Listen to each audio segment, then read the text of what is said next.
வணக்கம் நண்பர்களே, இன்று நாம் பார்க்கப் போகும் தலைப்பு நீங்கள் இதுவரை கேள்விப்படாத, ஆனால் தினசரி உங்கள் பணத்தை தீர்மானிக்கக்கூடிய ஒரு ரகசிய உலகத்தை பற்றியது.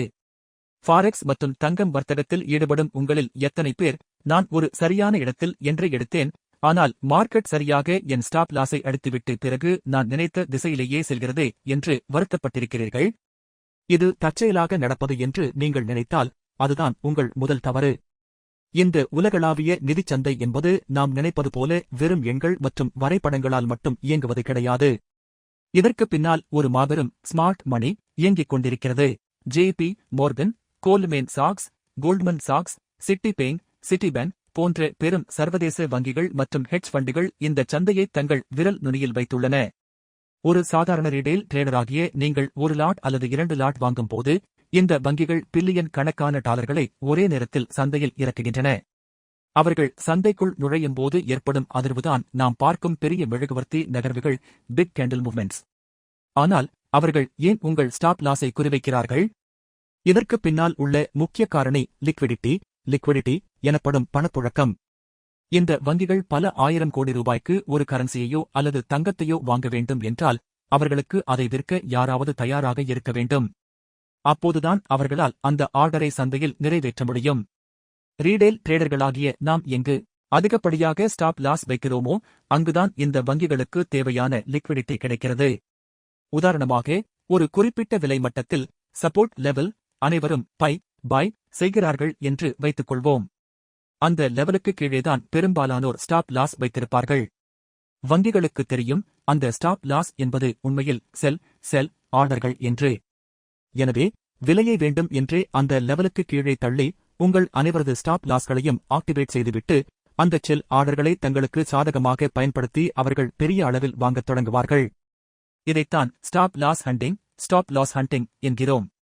தங்கம் சந்தையை பொறுத்தவரை இது இன்னும் நுணுக்கமானது.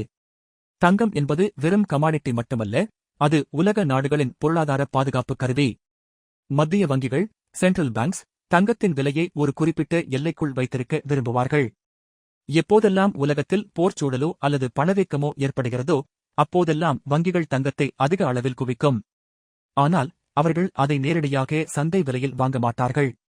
சந்தையில் ஒரு போலி வீழ்ச்சியை ஃபேக் அவுட் உருவாக்கி, பயத்தில் மக்கள் விற்கும்போது அவர்கள் மிக குறைந்த விலையில் அள்ளிக்கொள்வார்கள். சாதாரண ட்ரேடர்கள் பயன்படுத்தும் இண்டிகேட்டர்ஸ் மற்றும் சார்ட் பேட்டர்ன்ஸ் பல நேரங்களில் தோல்வியடைவதற்கு காரணமே அவை கடந்த கால தரவுகளை வைத்து உருவாக்கப்பட்டவை. ஆனால் பெரிய வங்கிகள் ஆர்டர் பிளாக்ஸ் மற்றும் இம்பேலன்ஸ் எனப்படும் நுட்பங்களை பயன்படுத்துகின்றன.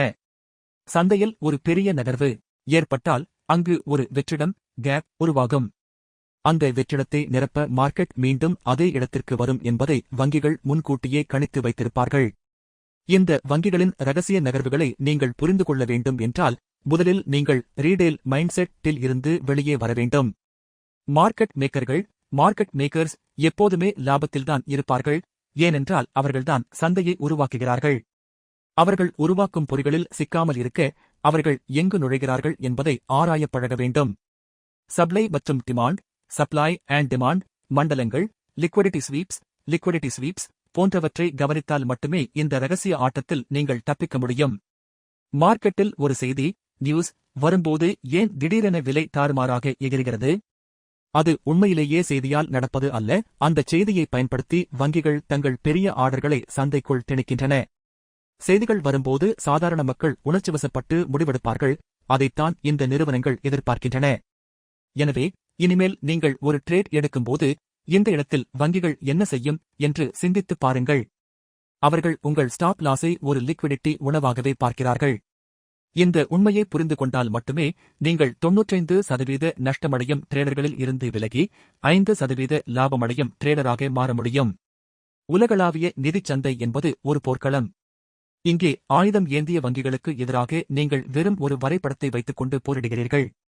ஆனால் அவர்களின் சுவடுகளை ஃபுட்பிரிண்ட்ஸ் நீங்கள் கண்டுபிடிக்கத் தொடங்கிவிட்டால், நீங்களும் அவர்களோடு சேர்ந்து பயணிக்கலாம்.